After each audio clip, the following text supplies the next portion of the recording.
Hello everyone, welcome back to Read With Me, the Bible, with Daphne. I'm so glad you're here. Today we're reading Psalm 3 and 4 together. These are prayers of trust, peace, and asking God to lead us. So let's begin. Psalm 3. Lord, how are they increased that trouble me? Many are they that rise up against me. Many there be which say of my soul, there is no help for him in God.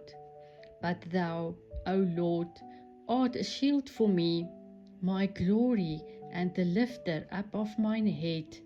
I cried unto the Lord with my voice, and he heard me out of his holy hill.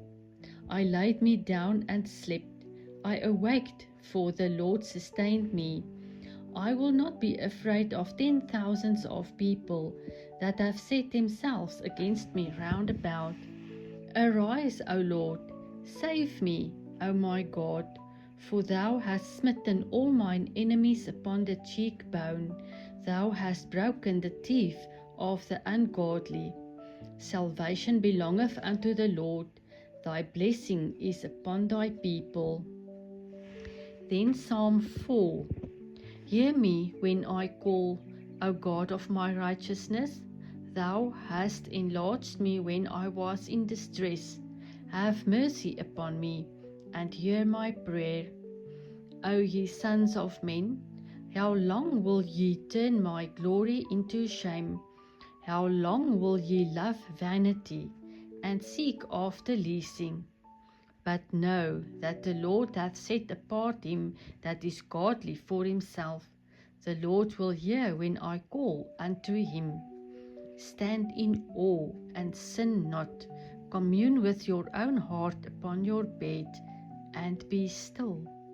Offer the sacrifices of righteousness, and put your trust in the Lord. There be many that say, who will show us any good? Lord, lift thou up the light of thy countenance upon us. Thou hast put gladness in my heart, more than in the time that their corn and their wine increased. I will both lay me down in peace and sleep, for thou, Lord, only makest me dwell in safety. Thanks for listening with me today. Feel free to come back and listen as much as you want. God's word is always here for you. Don't follow me, follow Jesus. May God's peace be with each one of you today.